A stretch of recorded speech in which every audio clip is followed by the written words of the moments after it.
My Discord asked me to review Dr. Kirk Honda's review, just this section about forgiveness in relation to Ned and Ariel Fulmer. So we already reviewed this. So this is, do you remember this video? The guy with the voice, okay? We already reviewed this. But Dr. Kirk Honda in this section talks about forgiveness, and I talk about forgiveness. So I thought I would love to watch this. Thank you, Discord, for asking me to do it. Let's watch this segment about forgiveness and see what our thoughts are. Here. No, that's always forgiven here. No, like, people ask me, like, do you forgive Ned for what he did? And I mean, the answer is no, absolutely not. All right, so I came up with the following definition in my deep dive on apologies. You can listen to that if you're a patron of the podcast. But I came up with this after reading the clinical literature, after also reading layperson literature and thinking about it clinically myself with my clients, and also thinking about forgiveness and apologies as a human being. Forgiveness is an intentional process that eventually results in a decision to end one's negative attitudes and feelings towards the transgressor regarding a particular transgression. So let's break this down. An intentional process, meaning that it's a process that takes time and it's a choice that you make. You intend to do it. It's not something. Okay, pause. This is so important and key. So I use the Mayo Clinic's definition of forgiveness, which I really love as well. But the key here is that intention. We can talk about this in relation to introspection, extrospection. It has to be intentional. It has to be a process, right? Some people saw my video on forgiveness and got pretty upset. And they were like, so you want me to forgive my assaulter? I want you to let go of the bitterness that made you type this comment in my comment section.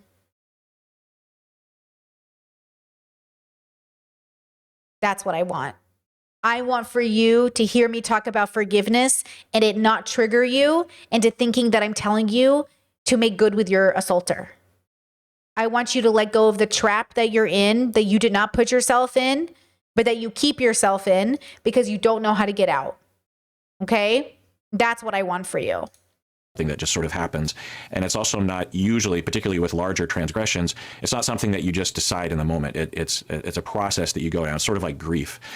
So an intentional process that just like introspection, it's intentional. It's a process. It doesn't happen overnight. You don't wake up and you're like, I'm healed. I wake up, I know myself. It's a process.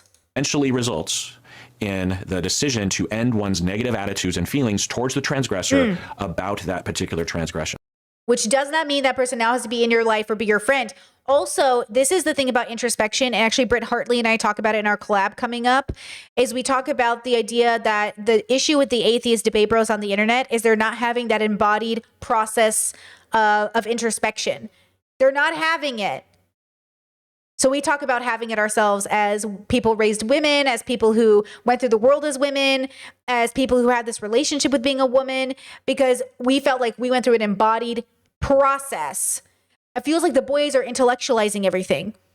And in forgiveness and healing, it's an embodied experience. It's both. It starts here, it ends here. And a lot of people just don't know the difference because they're so up here. You're so up here. And this is okay. This is good. This is the start. But it has to be in here. Otherwise, you'll think you're healed. You'll think you're better. And then, you know what I mean? You'll go through it. And again, it's not about being perfect. Being healed does not mean you won't be triggered. Being healed does not mean you won't be upset. Being healed does not mean people won't upset you. Being healed does not mean you won't have nightmares. Being healed is just being on the other side of holding on to like constant anger and bitterness about the world or the people around you. Okay? Just referencing Vinland Saga once again, this idea that there are no enemies. No one has any enemies. That is said by a man who lived as a warrior and murdered people and gave it all up to find peace by making family. And he realized after great process that he had no enemies. Yet he had lived his whole life thinking he had. And yet his son would have to go through the same journey of realizing he has no enemies. Because we all have to go through the process. We all have to recognize we have no enemies. And that includes the enemy within ourselves. How many of us were self-loathing? How many of us hated ourselves growing up? You made an enemy out of yourself. And then you want to turn around and look at the world and say, like, why isn't the world a better place? You can't even love yourself. So it has to start with us. We have to become, we have to find symbiosis within ourselves. And so it emanates out. Okay. So you can forgive someone about one transgression, but not others. So that's the definition. Now, it's important to note that forgiveness can occur regardless of the transgressor asking for forgiveness. So say someone hurt you and then they die before they ever apologize, you can still go down an intentional process of eventually resulting in not having negative feelings and attitudes about that transgression towards that person. Also, forgiveness can be granted or decided upon. And we have those language like we grant forgiveness, we give someone forgiveness, but you don't have to even see it that way. You can forgive for your own reasons, not as a gift to the other person. Exactly. It's not a gift to the abuser.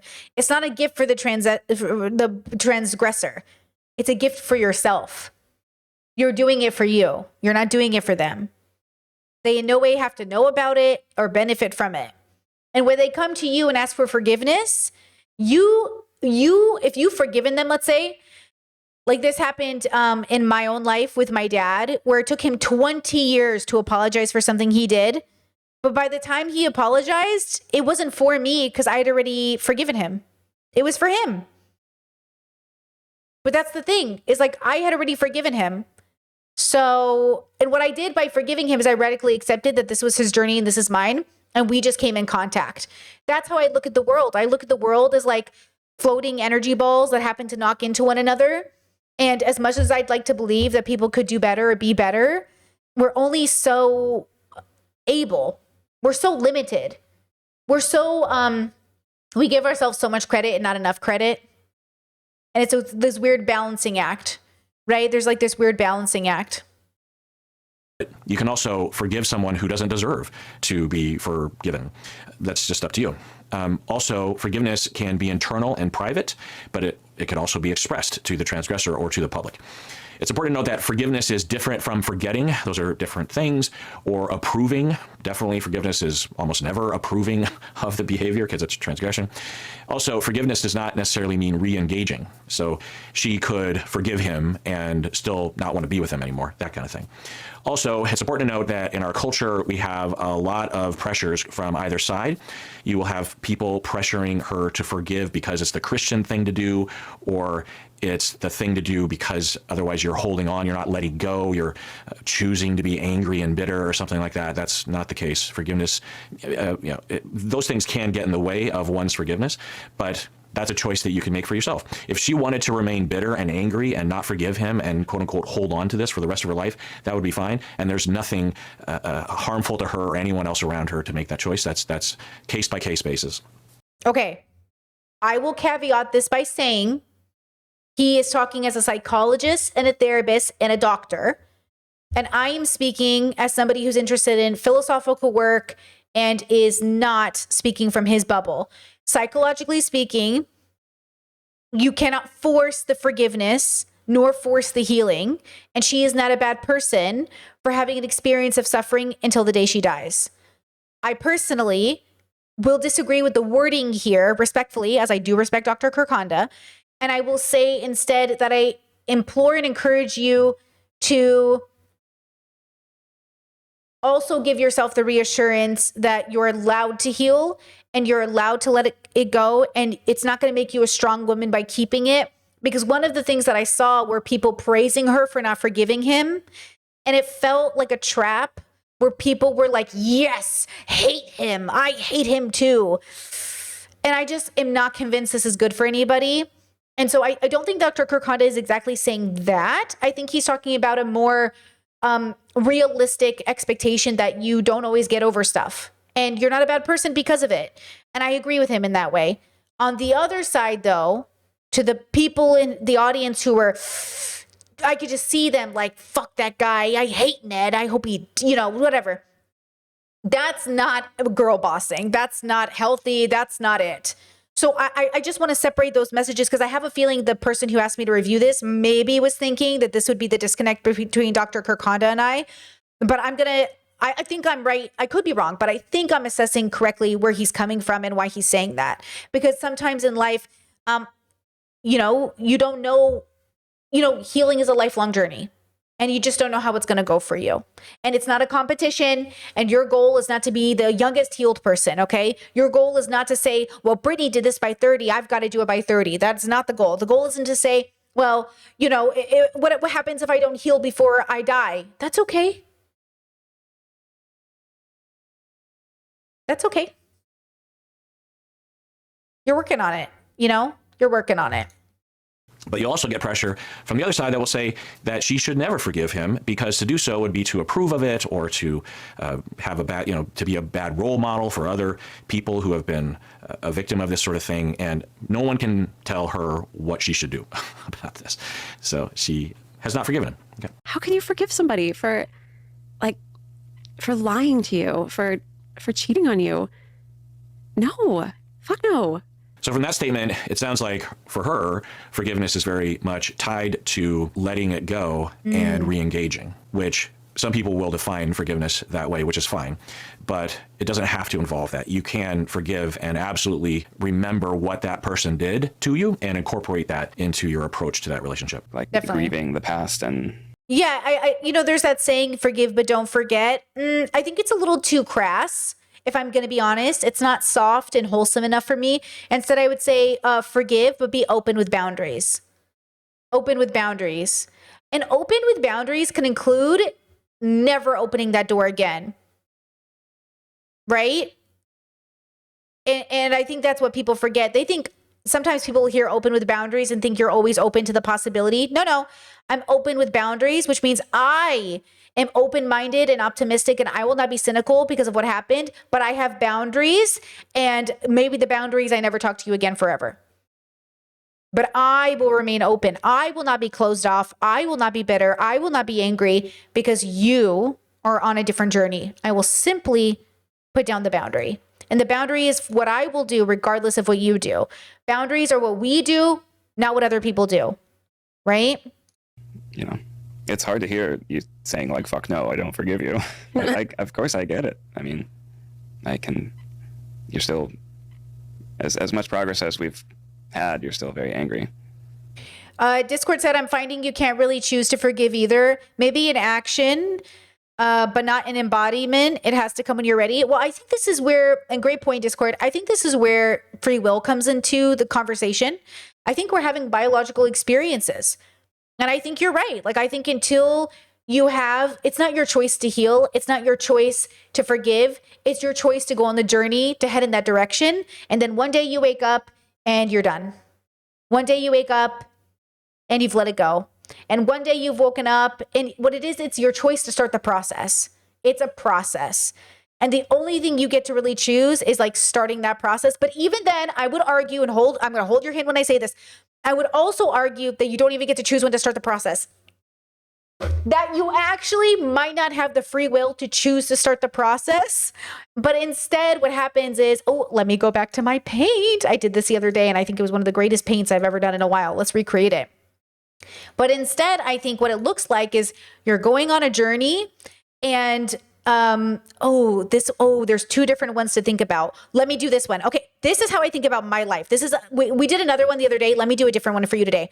So this is how I think about my life. I'm going on a path, and there's light that emanates out, that clears like a few feet ahead of me, and I can kind of see, but I really can't see what's over here yet. So it's dark to me. So in order to see what my options are, I have to actually keep going, and the light emanates out, and then I can see more of the path, and the light emanates out. But there's dark spots, there's a darkness in between. And so I have to keep walking, which is the choice I'm making. I'm making the choice to at least keep putting one foot in front of the other. But as I walk down the path, new paths open up and light up for me. And every time a new path opens up, because I've walked, now I can make a decision to deviate into a different path. But until I make the choice to take one step, I can't, the light won't come out to shine where the possibility is. And so I won't see it. Okay. Like, I won't see it. I'll just be in the dark. And that's what I think about. That's how I think about life.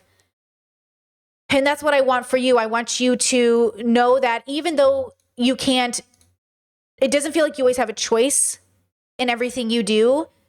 You do have choices in something, and you should see that for what it is, which is pretty important.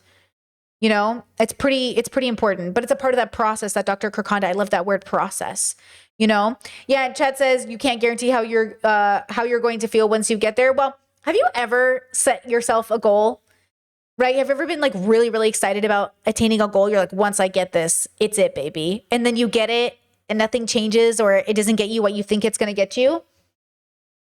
That's why you have to let go of the attachment.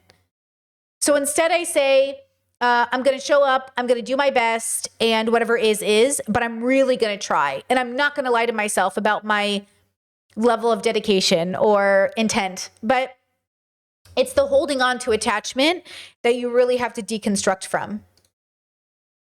Yeah, of course I'm angry. That's that part of that definition. So when I say an intentional process that eventually results in a decision to end one's negative attitudes and feelings, maybe I should modify that a little bit. You know, it's a choice to end one's negative attitudes and feelings, but it's also kind of a natural change that we go through as we go on that process. But at any rate, it's like getting over an ex. I didn't choose when to get over my ex, but I chose to walk away from the relationship. And then eventually I woke up one day and he was just the guy I dated one time.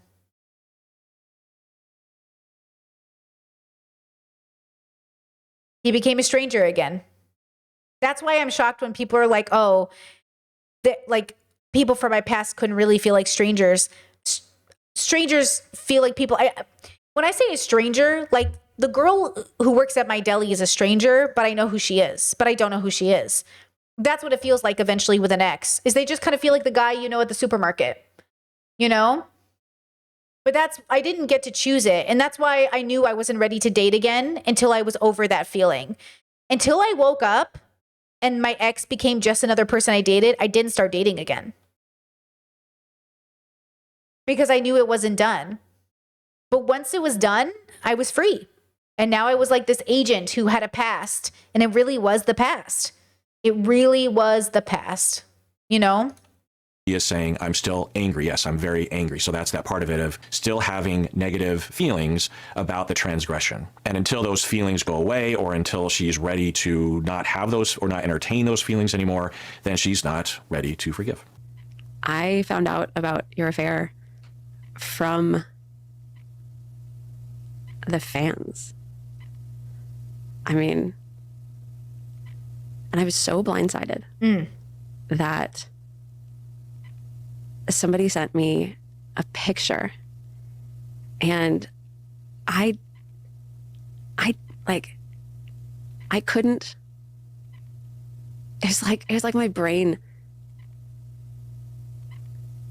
couldn't compute. Okay, I think that is the end of that. So first of all, thank you to the Discord member who asked me to review this. But I think what's really amazing to see, at least for myself, is to see sort of a very clear understanding that, you know, you don't always get to choose when, but you still have a choice in things.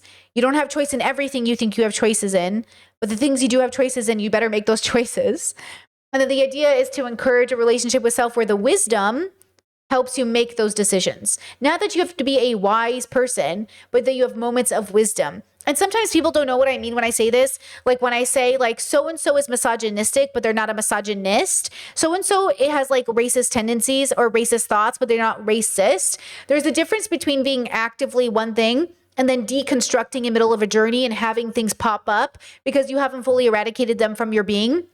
And I think like that's what life is. Life isn't like oh, I was a KKK member and then boop, not racist anymore. It's a process of deconstructing the way you were raised from cloak, you know, out of cloak, right? It's not just like, oh, I was raised religious for 20 years, but I was able to switch it off in a second. Nope, you go through a process of deconstructing away from your religion, right? It's a process, and people want to rush that process. They want to just assume that process is overnight. They want to assume it's so logical, but it doesn't work that way. It's a process and it's a journey and it's very difficult. And unless you have a specific special interest in it, it's probably going to feel really, really not worth it in the moment, but it's always worth it by the end.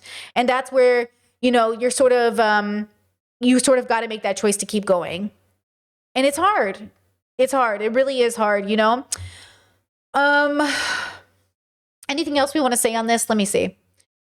Chad said I had the same reaction when my great grandma died. We were so close and I couldn't look at I couldn't look at her without seeing her still breathing. Wait, what is this in regards to? I'm so sorry. I read that without thinking. Hold on. I couldn't. It is. Wait, hold on. Did I miss something here? I lost weight and bulked up, and I thought I might find love more possible, but it was instead of just finding sex that was easier, it is what it is. Oh, I'll tell you that much.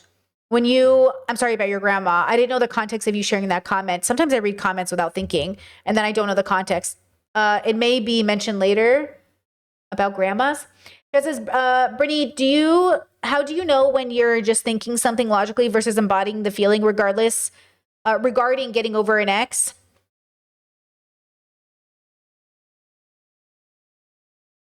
It depends on what your biological experience is like, to be honest.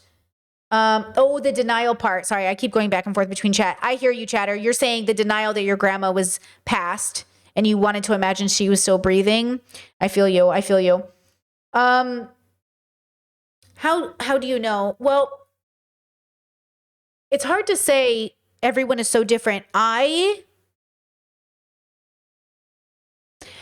you ever